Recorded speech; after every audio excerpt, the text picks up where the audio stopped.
All right. Well, let's get started then, shall we? Welcome everyone.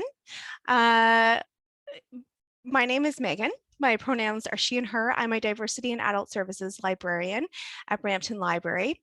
Before I begin, I would like to acknowledge that Brampton Library is located on the treaty territory of the Mississaugas of the Credit First Nation, and before them, the traditional territory of the Haudenosaunee, Huron, and Wendat. We also acknowledge the many First Nations, Métis, Inuit, and other global Indigenous people that now call Brampton their home. We are honored to live, work, and enjoy this land.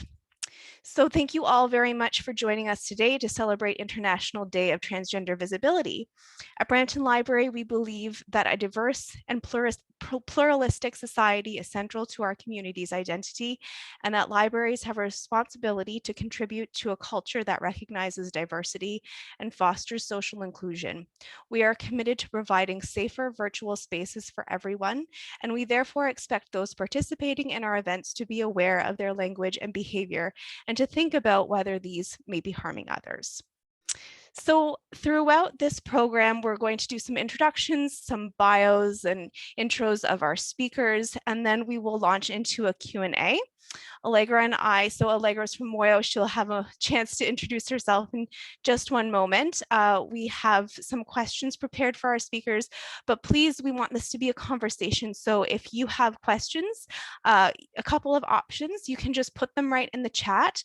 If you're not aware of how to do that with Zoom, you'll see there's if it's not already open, you'll see chat at the bottom and you can just open that up and type your message to everyone. Just make sure that you have selected everyone when you want to do that. Alternatively, you're not able to unmute yourself, but if you would like to speak, you're welcome to. So just raise your hand. That's under reactions and you can just click raise hand and either Allegra or I will unmute you. So you can ask questions that way. We are also live streaming to Brampton Library's Facebook page right now. So if you're viewing this on our Facebook live stream, you can leave a comment in the video and we'll get to it. Okay, so Allegra, I'll pass it over to you to do some intros. Thanks so much, Megan. Hi, folks. I'm going to start off with Moyo's land acknowledgement. This is our land acknowledgement specific to our office in Brampton. The Moyo offices are offices located on the territories of the Anishinaabe, Huron-Wendat, Haudenosaunee, Ojibwe, and Mississaugas of the Credit First Nation. We recognize the past and present contributions of Métis, Inuit, and First Nations peoples that continue to have a hand in shaping and strengthening these communities in our province and country as a whole. As a team, we recognize the land acknowledgement is only part of our responsibility in Indigenous solidarity. And so each of us on our team have taken the time to review the Truth and Reconciliation Commission of Canada's Calls to Action document and chosen calls to action that speak personally to us or to our roles. And so with that, I wish to share my personal commitment to call to action number 41, which is focused on the investigation into missing and murdered, the wording is Aboriginal or Indigenous women and girls, as well as the links to intergenerational legacy of residential schools. And I'd also like to include my commitment to uplifting the Two-Spirit, Indigiqueer, and other queer and trans Indigenous folks in Peel region and beyond. As a queer settler on this land, it's important for me to commit to the ongoing actions Indigenous folks have been taking to protect those in their communities that are further marginalized and harmed by the colonial structures in place in so-called Canada. As an introduction to myself, so my name is Allegra. My pronouns are she and her, and I am the 2S LGBTQ+ Special Projects Coordinator at Moyo Health and Community Services, formerly known as Peel HIV/AIDS Network, and we are an AIDS service organization in the Peel region. Before we dive into our panelists, I want to make a quick note about Trans Day of Visibility, which is why we're all here today. I'm so glad that we are gathering together virtually celebrating the incredible trans and gender diverse members of our community. As a queer cis woman, it is important for me to recognize the immeasurable ways that trans folks, especially trans women of color, have paved the way for me to be here with you folks today. From Marsha P. Johnson and Sylvia Rivera, who many are think of as the mothers of the modern 2S LGBTQ+ rights movement in the Western world, to modern trans activists that I look up to every day, such as Kai Chang Tom and Faye Johnston, to the incredible panelists that we have with us at this event. Trans folks have been instrumental in dismantling barriers for their own liberation as well as the liberation of others. With all this in mind, it's important that we continue to push for not only the increased visibility, but also the increased protection, safety, and security of trans and gender diverse folks.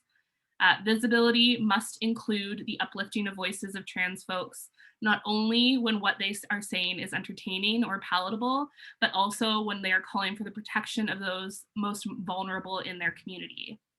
We need to uplift the voices of trans folks within our community and listen to their needs, whether it is access to medical care or better protection within the workforce.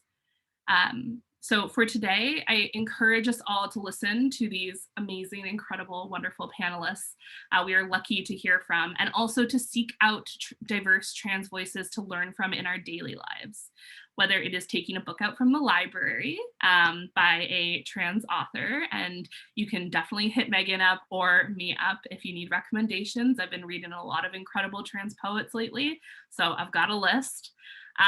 Following different trans folks on social media platforms, or finding ways to meaningfully include trans folks in the events we hold in our workplaces and in our daily lives. It is important for us to continue this work past Trans Day of Visibility. So now I will pass it back to Megan to move into some intros. Thanks, Allegra. So before we begin our Q&A, of course, I'd like you to get to know our panelists today. We'll start by introducing Thoryne Brown. Thoryne is an actor and advocate and currently the youngest transgender man of color playwright in Canada. With a focus on the transgender and mental health related aspects of life, he writes, performs, and presents the artistic side of living with a queer twist. Thoryne, I'll just unmute you. Oh, there we go. Hello. And I'll let you say a few words. Good evening, everyone. My name is Thoryne. I am an actor, playwright, and a transgender man of color. I'm also mentally ill, and I try to use my space in society to talk about things I find others don't talk about as much as they should, such as the importance of mental health awareness, as well as support and diverse transgender representation in the media. Thanks so much, Thoryne. Okay, so next I will introduce Eva Simone. Eva Simone is a keynote speaker, peer educator, performance artiste, and community organizer that has participated in conferences and university lectures on topics such as gender, queering pedagogy, heterosexism, transphobia, and homophobia. She continues to advocate for needs of the trans community with a focus on the social determinants of health, housing, employment, health and wellness, education, and social inclusion. Eva Simone has sat on several panels, including Delta Family Resource Center, University of Toronto, and Sick Kids, discussing issues related to the 2S LGBTQIA community, anti-Black racism, and mental health in the African, Afro-Caribbean, and Black ACB community. She is a former board member of the Toronto Trans Coalition Project and Black Coalition for AIDS Prevention, Black CAP. As a Black transgender woman, an immigrant from the Caribbean, Eva Simone's advocacy, while not exclusive to, primarily stems from her own intersections and lived experiences. In her own words, advocacy feels more authentic having lived experiences. My very existence as a result of my intersections and lived experiences is political. Therefore, I am political. Eva, if you wouldn't mind saying a few words. Let's just make sure you're unmuted.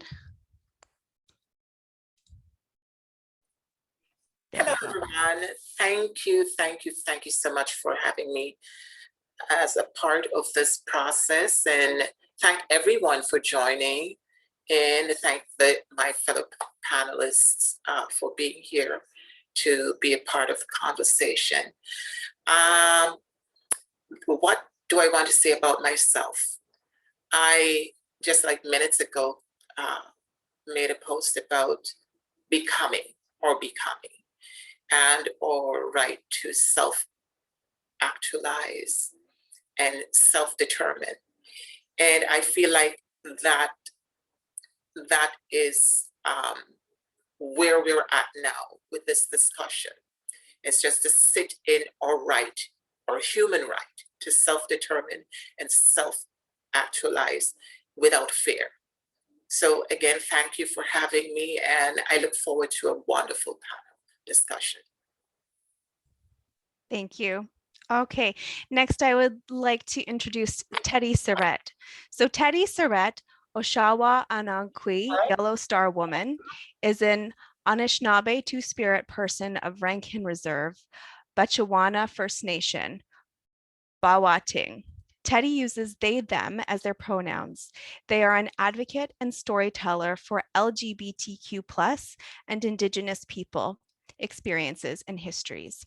Teddy has a background in social justice, theater, and bingo. Teddy is a former alcoholic and has a diploma in social service work and Indigenous specialization from Sioux College. Prior to COVID-19, Teddy traveled around Turtle Island sharing their story and advocating against homophobia, transphobia, racism, and colonial trauma. Teddy currently lives in Sault Ste. Marie across the train tracks from Rankin Reserve and live with their pug, Hortus. Teddy, would you like to say a few words, please? Yeah, thank you for that, Megan. Ani bojo, ojawa nang kwe nindishnakas, my gana dodam, obajuan na donjaba. So, hello, good evening. My Anishinaabe name, or my spirit name, is Yellow Star Woman. I sit in the Wolf Clan, and I'm originally from Bechuana First Nation, and I'm coming to you live from Sault Ste. Marie, Ontario. So it's quite an honor to sit and share a virtual space with all of my other panelists. And I just want to thank Allegra and Megan for organizing us tonight. So yeah, I'm looking forward to having a good conversation this evening. Wonderful. Well, speaking of a conversation, let's get right to it. So I'd like to start the Q&A section. Again, for anybody who came in late, Allegra and I have prepared questions that we're excited to ask, but please, we would love to hear your questions too. So if you have them and you're just joining us here on Zoom, then you can put it in the chat or you can raise your hand and we will unmute you so you can ask it. And if you're joining us on Facebook Live, I see we have a lot of viewers right now, which is great. You can just put it right in the comments there, and I'm keeping an eye on that too. So Allegra, I will pass it to you to ask the first question. Thank you so much, Megan. I mean, my real first question is, will we get to see Teddy's dog? But that's just something I'll keep in my head and my fingers crossed. But the actual question that we have for the panel is, how do you folks feel that representation and the visibility of diverse trans folks impacts trans youth and other folks who are just starting to discover their trans identity? What do folks think about that? I can say it again as well if you'd like. So how do you feel representation and the visibility of diverse trans folks impacts trans youth and other folks who are just discovering their trans identity? I think I'm gonna unmute all of you. It may be the easiest, and then folks can, oh, and we get to see the pug. Oh, amazing.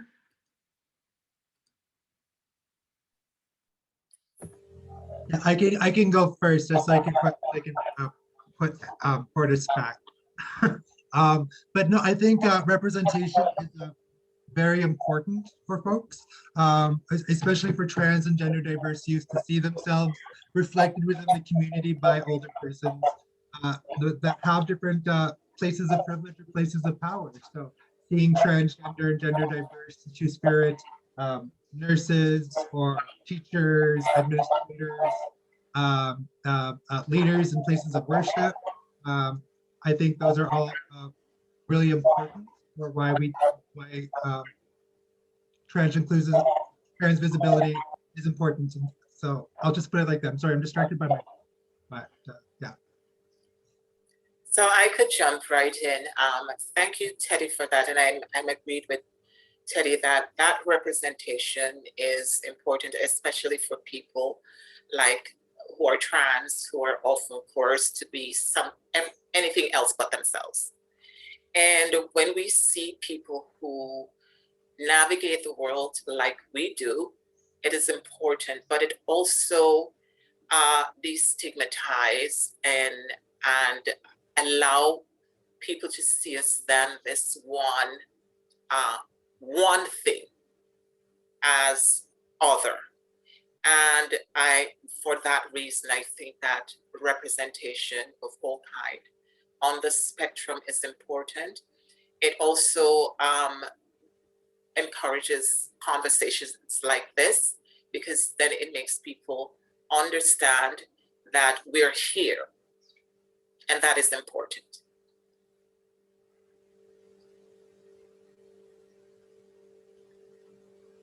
I also agree that representation it impacts greatly, especially trans youth and other folks who are just discovering their trans identity.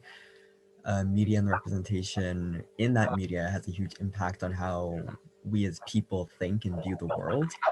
For example, when I first started to discover that I was transgender, I was around 11 or 12, and I thought I wasn't allowed to be trans because all I ever saw in the media were white trans men. And I thought that as a Black person, I wasn't allowed to be trans, or that it wasn't something that I was able to do. And so as I got older and I started to reach out and find more community, like local community and online community, seeing that I could be trans and that I existed in other spaces and that I could see myself in other people, other trans people, that really did help me figure out who I was and feel more comfortable with myself. Yeah, thank you all for that, for those answers. Before I move on to the next question, and you did give me a question that I want to ask next. I just will mention that we are going to, just because of feedback from different people's microphones being off, we are going to allow you folks to unmute yourselves, but just please do stay muted if you're not speaking. And to people who are participants, please do raise your hand if you have a question, and we will address you to ask the question. Or again, you can put it in the chat. So that's really interesting, Thoryne, and this is a question to ask each of you, is was there any trans person who you looked up to as a hero or who inspired you as you were a younger person or even now? So I could jump in on that. Growing up in Jamaica, the information around anything outside of heterosexual binary existence was limited to non-existent. And even though I was experiencing myself as something other than what everybody told me I was, I didn't know how to name it. I didn't have the language for it. So when I migrated here to Canada and found out that, learn and unlearn that this identity is mine as well, it gave me the kind of empowerment to be my authentic self. And that was important for me because for most of my life, I have been coerced to be someone else, and also have to now perform gender from the perspective that was not authentic to me. And having the liberty, the access, the privilege to do so was important for me to exist in my own self-actualization without having to apologize or needing validation of that. So it is very important. All of that is very important for me.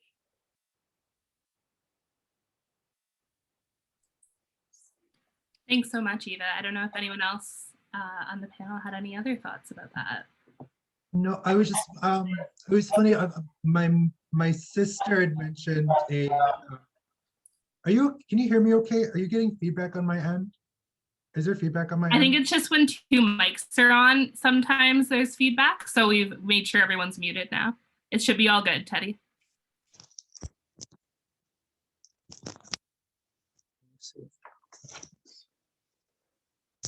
Okay. Can you hear me now? Yeah, okay. Okay, so I think I just wanted to touch base there too. Does it sound better? Is that better with the mic? Okay, perfect, thank you.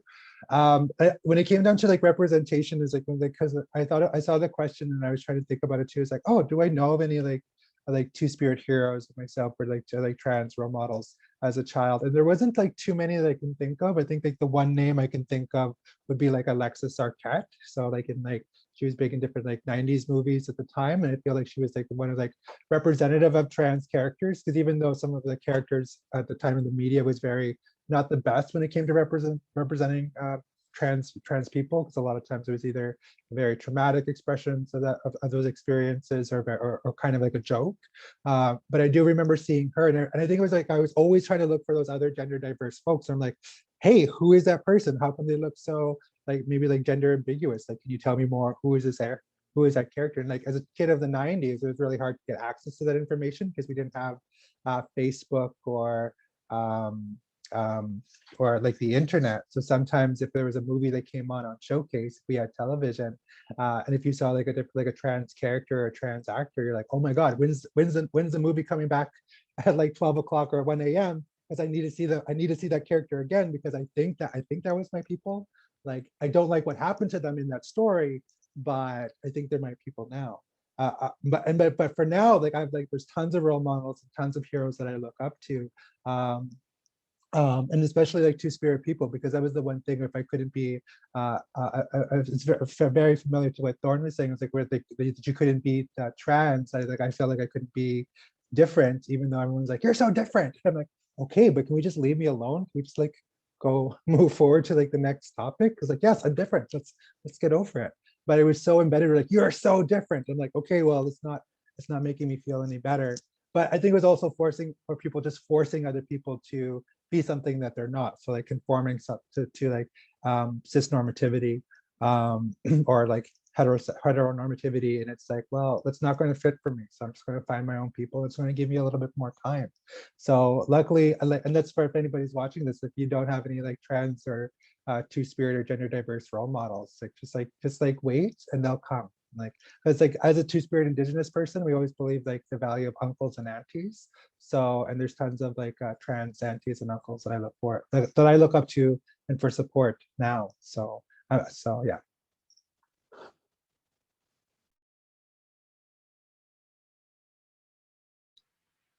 Thanks so much, Teddy.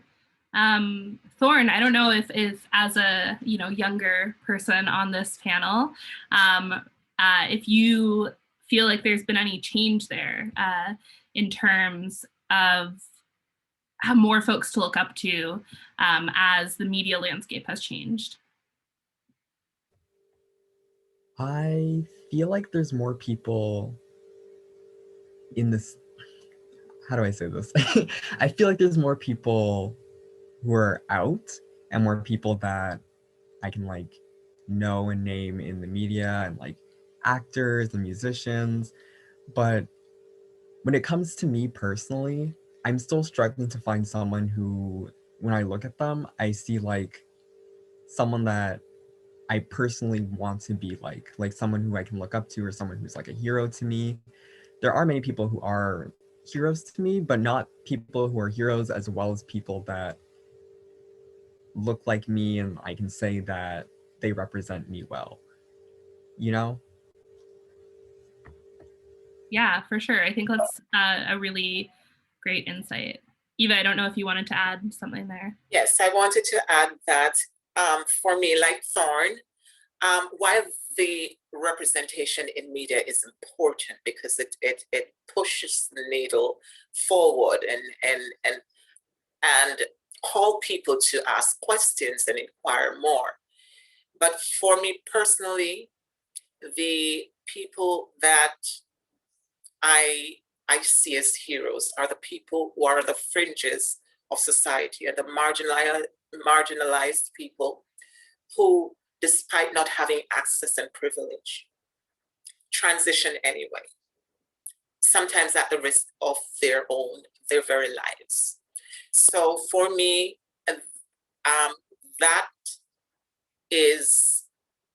those are the people that I consider heroes, because they're doing it despite all the cards stacked against them. That's such an important point, Eva, and I want to thank you for that. I think something that comes to mind for me, and not that Caitlyn Jenner is someone we need to look up to at all, but I think it was I never followed her transition too closely, but I did catch a couple episodes of her show when it first came out. And I think it was like episode 2 or 3 where she met with a group of trans women. And it was a really powerful episode because they called her out on those things. And they did, and I'm sure many of them, I mean, living in Los Angeles, having access to even being on a television show, probably had more privilege than many other trans folks, who live further on the fringes. But one thing they did make very clear in that episode was, you don't know what the typical trans experience is.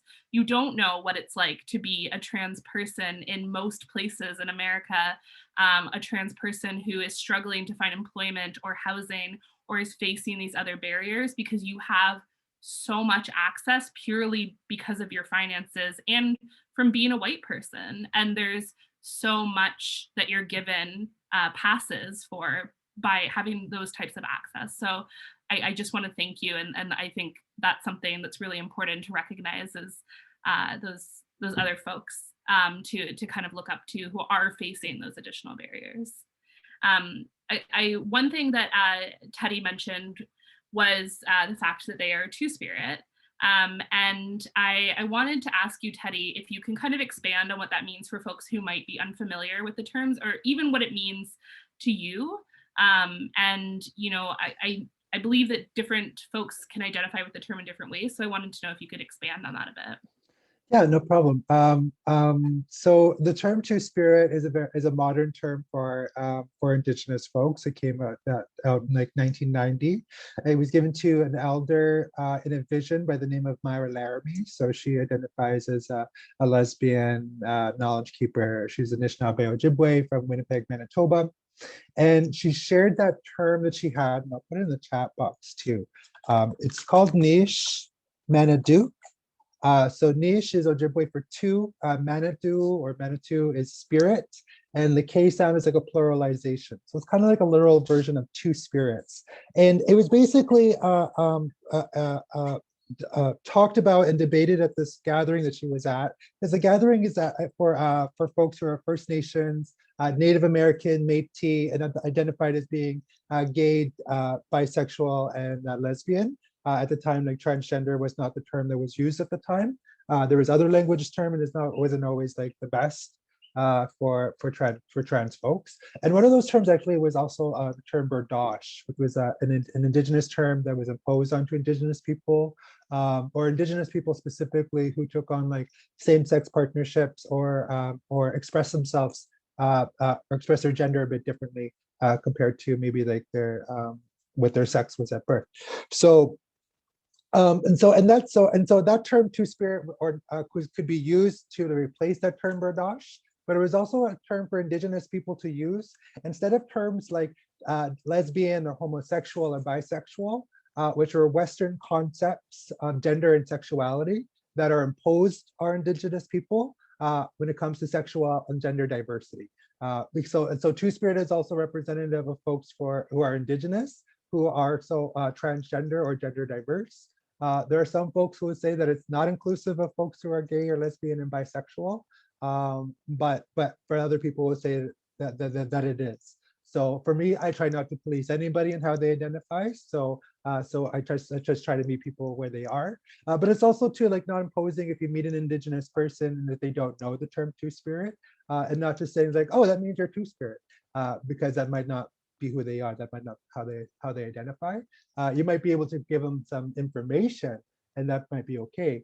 But there are, even at that gathering in 1990, there were people like, okay, but we have our own terminology, or we have our own language for gender diversity, or multi-gender belief systems have our own terminology and language. So maybe we don't want to use that language, or we don't want to use that term.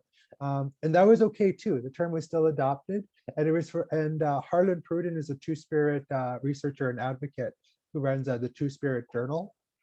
And within his research has discovered over 150 plus terms for gender diversity and our same-sex relationships for Indigenous people here on Turtle Island, which is like Canada, North America, and like parts of like Central America and Mexico, right?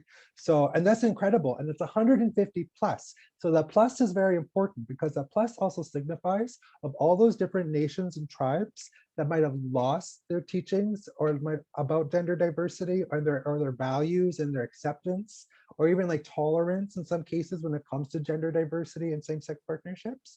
And it's up and up. That plus is an opportunity for those nations who are still rediscovering or having to redefine what that language means for them, right? Because in some Indigenous languages, we don't have it, there wasn't necessarily a word for car way back in the day because we didn't have cars, but there are in some languages now that they have languages for cars and vehicles, right? Because of the advancements of time.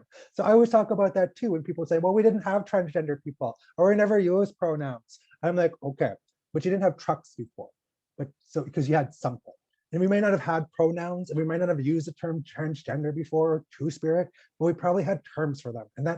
So what was that language? And if you don't know, maybe we lost it over time because colonization, it was such a horrible, horrible thing that took away so many other parts of ourselves, not just gender and sexuality, right? So, and that was one of the first things that were taken away. If you look at some Two-Spirit researchers, when it talks about gender diversity, the first thing that were erased, or the first thing that was colonized, or the first thing that were met with violence were our gender diverse and two-spirited people and our transgender people at those times. So we have to, so there's still like a lot of work that needs to be done, but it has to come both hand in hand for two-spirited people and non-two-spirited people to work on building those awareness together, I think.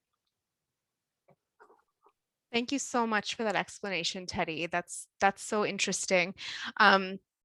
And talking about that, as you were speaking, I was thinking about how the acronym that we use for the entire LGBTQ plus community, recently we were saying LGBTQ 2S plus, and then recently we switched to put 2S at the beginning. And I can tell you, I've had so many people ask me what the 2S stands for and what that means since we put that at the beginning. And I thought, that's amazing. That's exactly why we are putting that at the beginning now, so that people can ask questions and can be curious and can learn about what that means. So thank you so much for sharing that. I'd like to bring the conversation back. I just want to check the chat to make sure. Okay, great. So I'd like to bring the conversation back to Allegra was talking about, how the experiences of people, of trans folks can be different based on what other privileges they have or don't have. And to be specific about what's happening in the world right now, I'd like to pose the question to all of you as members of the trans community. How do you see COVID bringing additional challenges to either yourself or other trans folks that you know?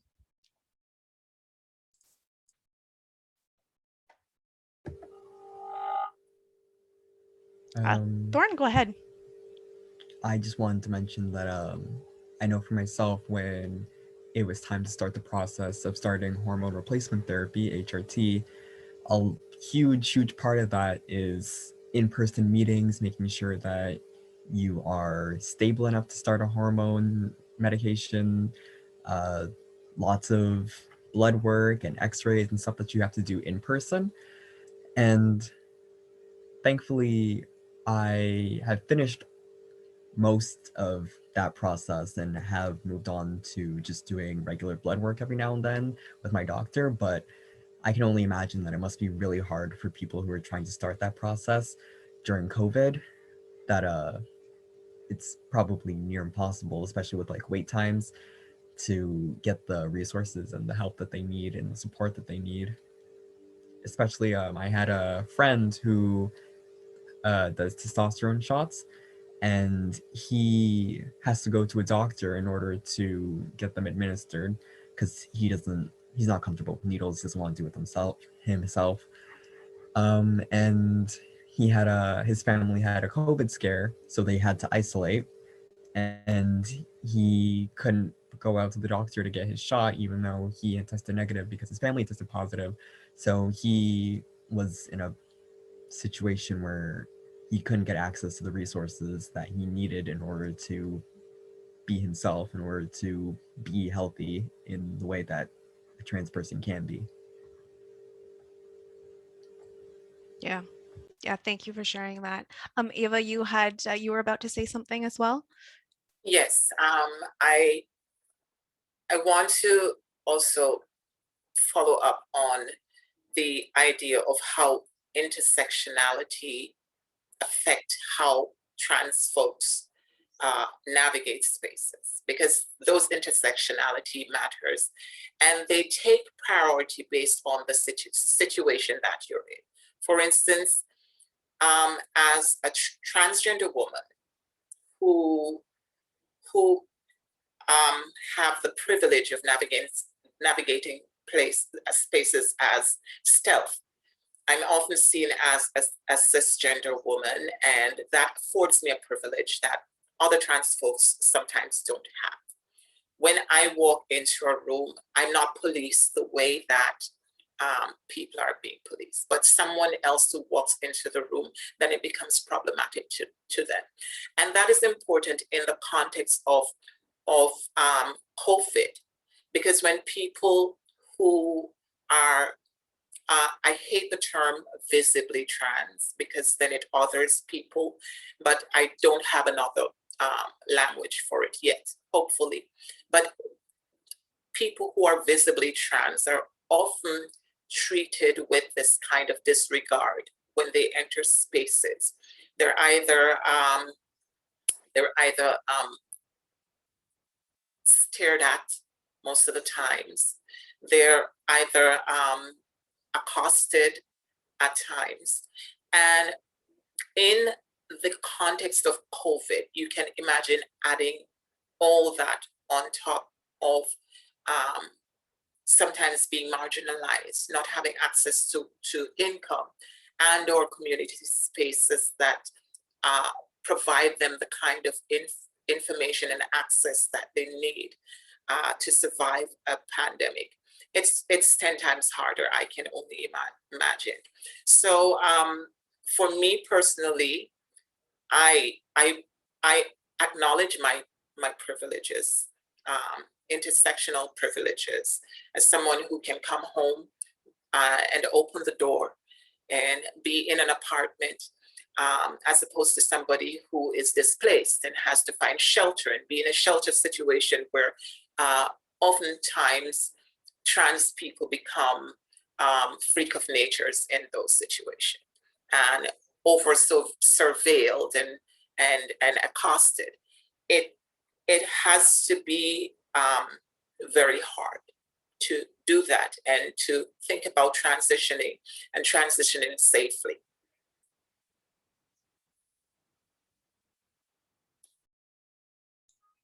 Yeah, absolutely. Definitely intersectionality adds extra layers for sure. Teddy, did you have anything that you wanted to add to that? No, yeah, I would just when it came to access to addressing like the isolation within COVID. I know for with a lot of different programs had to be shut down, and like drop-in centers and drop-ins had to like be finalized if folks access drop-in programs. or those programs had to look very differently, or they had to be revamped over time. And as someone who worked as with a national network for LGBTQ centers and service providers across Canada before during COVID, right before COVID, I was hearing a lot of those different stories with the membership of the time of hearing those early struggles, really, where folks weren't able to cope. And unfortunately, some of those agencies and smaller groups did have to fold up, and like they had to close up shop, and they're waiting for other resources or supports to step in and take in that place. But again, that also takes a lot of time. So even for myself, I was trying to balance of like this act of like, okay, do I want to work with this nonprofit? Because representation is the key. If you're having trans folks within your fold or within your organization, you can't just have one transgender person. And that's the one thing too. And it can't just be like one trans person of color. Like there should be like, or like there needs to be multiple people that are there. So to also reflect your services, if that's the communities that you want to be a part of, right? Or that you want to provide service to. So for me, I was thinking, okay, do I want to be working with this one agency where parts of myself aren't always represented all the time, and where I'm the only person there, and sometimes where it's very isolating in itself? Or do I want to just like try and just work and do like consulting and do private work? But after COVID was announced, like I had like 12 bookings just all canceled on like 1 week. And I'm like, okay, and that was my private practice. I'm like, okay, so I'm just gonna put this on the shelf until something happens. But I'm grateful to have this other nonprofit job, which isn't the greatest, where I feel really triggered, and I feel sometimes I can be slightly violent within, but it's still a job and it's still an income coming in. So I'm fortunate for that, because there's other people who like where work really dried up for them, or if they're working in the service industry, and depending on what service they're part of, having to go on CERB or finding other means of income to make ends meet, right? So and also when it came to isolation, when folks are going off to school, so I know different students who are going off to post-secondary institutions, like, finally I have access to a community, finally I have access to a center or a group or a pride something. And then they're like, yeah, no, you can't go to that. They're like, okay, well, what the hell? Now I'm here and I don't even have access to my family or my community or my elders. So sometimes some of those stories can get very bleak. And we're going into like another round of like third waves in different communities, right? And I was even hearing on the news today about a fourth wave happening within like the United States. I'm like, oh my God, I can't even think about that right now, right? So even when it comes down to access, like when it comes down to vaccines, are people getting vaccinated fast enough? Do they have access to those vaccines? As an Indigenous person, again, it's like I'm grateful to have been able to get my first shot of vaccine done, and just out of the way. And it's like, and it's just more of like peace of mind, right? So there's multiple different challenges, and I agree with what Eva was talking about when it comes to the complexity of like being transgender, gender diverse, and other intersectional viewpoints of your identity that also factor in all that as well. So. Thanks so much, Teddy, for sharing that. And something you said made me think a lot about family and chosen family and those kinds of things. And I know, there's been a lot of research on how the support of an adult or for trans youth, or the support of folks around you can really change someone's experience when they're transitioning. And I was wondering if you folks have any thoughts about that. How do you feel that the support of others, whether it's your biological family, whether it's your chosen family, can make an impact or make a difference in your experience within transitioning? And you can feel free to discuss your own experiences or experiences you've had or heard from others. But I'd be very interested in hearing what you folks think about that.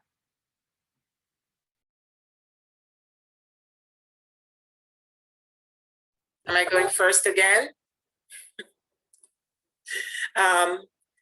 Yeah, when it comes to familial support, it is important to me. But there was a time that I felt like I wouldn't have that. And the good thing for me is that I have a lot of siblings. Won't say how many.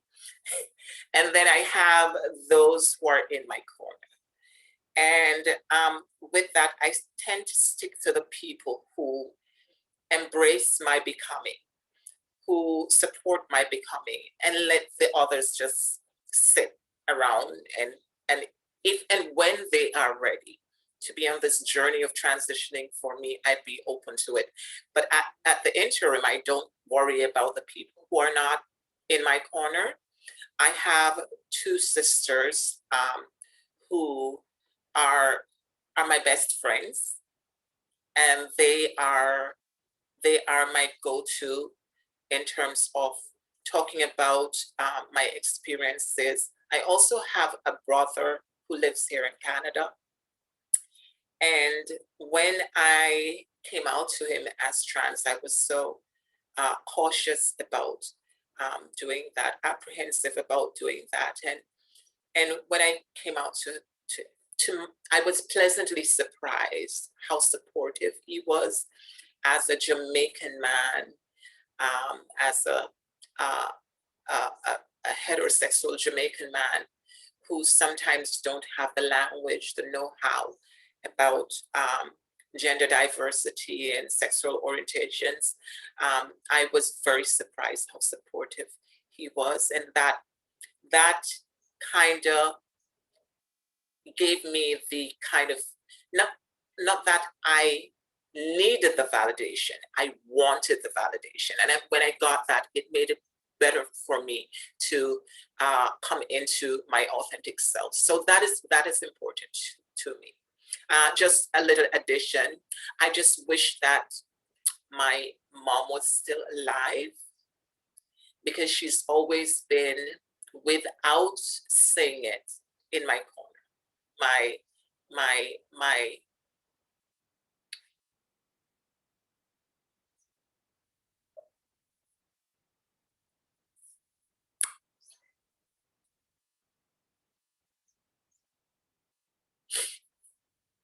I just wish she would see who I'm becoming.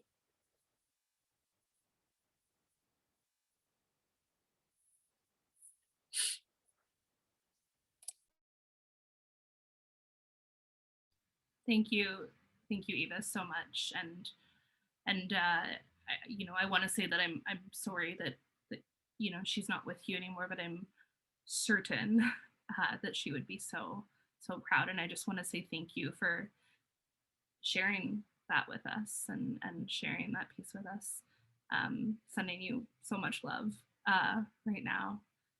But I just wanted to say thank you for sharing that. Other folks, I don't know if you have any other thoughts on that, on the familial piece. No, I just want to say, Eva, thank you so much for sharing. Having affirming families is very important in those support systems. Again, I want to thank everyone who mentioned about the importance of chosen family and birth families. And Eva, I love what you mentioned about like the journey of transitioning. And I always like say, like, understanding, like, when someone comes out to you, if they're transgender or they're gender diverse, is that they're also sharing a part of themselves to you. Because they're coming into themselves, right? And so because they're understanding who they are. And when they're saying like, I am this or I'm that, it's like they're offering you a gift, they're offering you an invitation to join that journey with them, right? And that's the thing, is like those who love you and affirm you will always be there. That'll be like right behind you when you're walking that journey. And I always have hope for those family members that will maybe given time, again, I think it's like, again, like a good teaching of patience sometimes, and having hope that that those people will sometimes catch up and join you on that journey, right? So yeah, and I think with my father was really accepting of me when I came out as gay, and then when I came out as being a gender fluid and two-spirit later on in my 20s. I remember he just sat me down and he's like, Bear. He still calls me Bear. He's like, Bear. He's like, I hear you're wearing more dresses. And I'm like, yes, Dad, I am. And he's like, besides on Halloween. I'm like, yes, yes, Dad, every day is Halloween for me. Where are we going with this? And he was like, well, how is that for you? And I'm like, well, Dad, it's a lot more laundry. And he just started laughing. And he's like, okay, but he's like, but you're okay? I was like, yes, Dad, I'm okay. He's like, okay. So, so I was always grateful to have that too, because he was like that one bit of affirmation where it took my mom a long time too to come to terms with who I was and what my journey was, but she eventually was able to join us later on. So I'm grateful to both have both of those folks in my life, and they've both passed on now, and they just passed in like the past 3 or 4 years. So so that feeling is very raw, and yeah, I do miss them too. But and I really hope that other people have that, because Allegra, like as you mentioned, that there has been research too. I know LGBT Youth Line and EGAL Canada has done different research that is available for folks, and to see like how like having just a one affirming parent or one affirming loved one can change so much. And I just wrote here, it's like affirmation can avoid or avert adversity, right? So having just like that one supportive person, that one queer leader or cheerleader in your corner can really make the world a difference for folks. So hopefully, so I hope everyone has one of those people in their corner. Thank you so much, Teddy. And also, queer leader is something I am now going to use in my everyday life, because that was such a perfect, seamless way you threw in that amazing term. And I also just want to thank both Teddy and Eva for sharing these. I know I can't understand that loss, and I just want to thank you for opening up and for being vulnerable with us here today, because I know that that's difficult, and you're also making me tear up. So, but I just I also want to point that the chat, you know, there was some very kind words said in there. So so I just wanted folks to see that there is a lot of love here today. And Chris has even said that you're all amazing queer leaders. So there we go. We're all taking that term with us today. Thoryne, I don't know if you, I know we're getting close to the end here, and I don't know if you had anything else you wanted to add into that conversation. And it's totally okay if you don't. I just wanted to talk more about, I guess, chosen family, because personally, chosen family is very, very important to me, because when I came out, my family, my blood family weren't exactly as supportive as I think they thought they were. Over the years, they got better, but there still is like issues with calling you the right name and the right pronouns, and not saying transphobic things to me, and then as well as not getting upset with me when I get upset when they say things like that. But I also have my parents are divorced, so on my mom's side of the family, I was raised by my mom. I had a lot of struggles with my identity because my mom didn't accept me, and my stepdad didn't really understand, because he grew up in a country where LGBT isn't talked about. It's not something that's really spoken about. So because I wasn't able to find a support in my immediate family, I had to sort of find people who would give that support to me, and that's where I found most of my chosen family online. I found that in speaking to people online, I was able to find people who understood me and people who were going through the same thing as me. And because of that, I was able to find a chosen family that really felt like home. And I'm still working on things with my uh, birth family, and trying to reconnect with my dad after not seeing him for most of my childhood. But it's a lot, and I feel like there's a huge difference between telling someone in person that you're trans and not knowing how they're going to take it, versus finding people online who are also trans and letting them know, and just feeling that instant welcome and that instant bond and that connection. So I feel like as I get older, I have to navigate between between how do I say this? Between being with my chosen family and creating a family of my own as I get older versus trying to reconnect with my birth family because I don't want to shut them out. There was a time where they shut me out, and I kind of have to, I guess I have to be the bigger person and forgive them, even though they won't apologize because they don't realize that they've done something wrong when they did that. But it's a process. And I think that when you're LGBTQ+, you have to kind of figure out how to navigate life both in society and with family. Like it's sort of a new thing that everyone's sort of trying to get used to, if that makes sense. Yeah, totally. That makes sense. And I think you said it really well, that it's a work in progress. I can imagine it's a work in progress. And I'm really happy to hear, Thorn, that through that process, you have found chosen family that feels like home to you. So we're coming towards the end of the hour, believe it or not. Well, I knew that this hour would go so fast. And I'd like to end with one question that I'm very excited to ask, which is, what is your favorite thing about being trans? If you have to just pick one. You can say a couple if you must. For me, really quick would have to be the shopping. So, because I can go both on like one side and then go shop on the other side. So it's a lot longer. But again, I always enjoyed the shopping. So. Yeah, but if you like to shop, then have you been doing a lot more online shopping these days? Are you missing being in stores?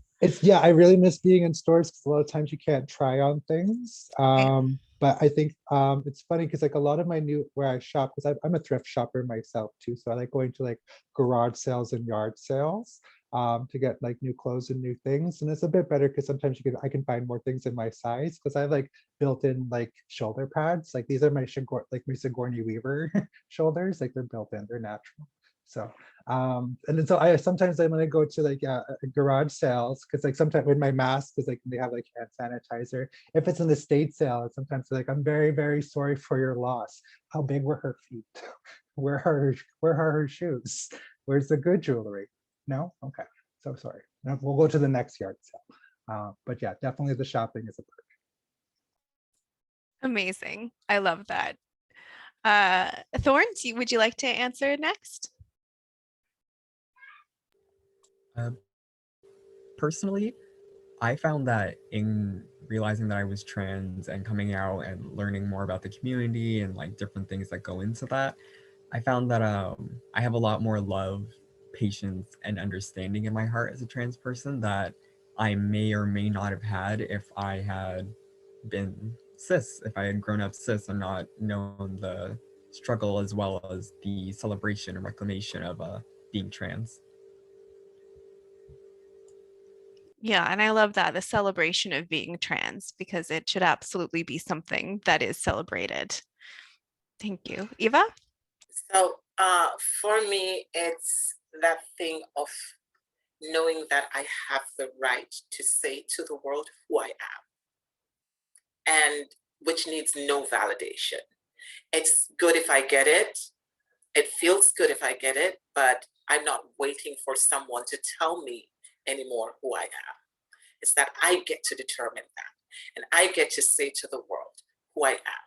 The next thing that I really love about being trans is finding community support, finding whether it's from chosen family, whether it's from mentors, and mostly so finding, if ever I need validation, it's going to be from my trans sisters. And when I find my trans sisters having this sorority around or collective existence, it is very important and refreshing to me. But also, again, I'm not waiting for the validation of my transness, but when I get that validation from cishet women, and I have a lot of cishet women in my corner who give me that validation, it feels good. It gives it's like an extra boost to walk through the world and know that I have support. Another question that I really wanted to ask, but we didn't have time for it, was you know, what is one thing that allies can do? And would you say, Eva, that that's something for those who are not trans to just validate? So if someone calls themselves an ally, I would hope that they have the kind of awareness that there's work that goes into that and are willing to doing the work themselves. And if they have questions, then they come back to trans people and ask those questions. But allies must be willing to do the work in terms of learning and unlearning things that we have all been conditioned to. The cishet, heteronormative, binary, patriarchal structure that we're all conditioned in. It's for non-trans folks to play an active role in educating themselves about transness and not rely on trans folks to educate them. Absolutely. Yeah, thank you. Do you like how I did sneak in that question in the end? Well, thank you. That brings us to the end. I can't believe it. There's so much more. I feel like this could have easily been a 2-hour discussion, but thank you all so much for your insight and your discussion. This was a really wonderful conversation. And you know, this is International Day of Transgender Visibility, but as was already said, this is just one day and we need to keep this conversation going. So thank you all so much. Allegra, was there anything you wanted to add at the end here? Yeah, I just, I guess, you know, if folks want to learn more about different programming we have at Moyo for trans and gender diverse folks, there's definitely stuff all over our social media at moyohcs.ca on Instagram. I want to bring special attention to a campaign we have going, our Pride 365 campaign, talking about Pride beyond just those summer months. And for March, we actually have a wonderful post written by one of my colleagues, Z, who also runs our Genderqueer Cafe weekly group, about trans healthcare. So I would really encourage folks to go check that out on our Instagram, and then I'll put it in the chat, and to go read that article talking about Z talking about his own experience with accessing healthcare as a trans person in transition care. So I also wanted to point out that Teddy's dog somehow doubled during this, which I think is fantastic. So I just want to you know, say how thankful I am for dogs. That's you know, not the most graceful way to end off, but that is something I just needed to point out. Allegra, you also reminded me, and like in this conversation, I totally forgot to mention that Moyo and Brampton Library run a Pride Book Club in partnership with one another. And in a few weeks on April 20th, we'll be discussing Luna Ferguson's Me, Myself, They.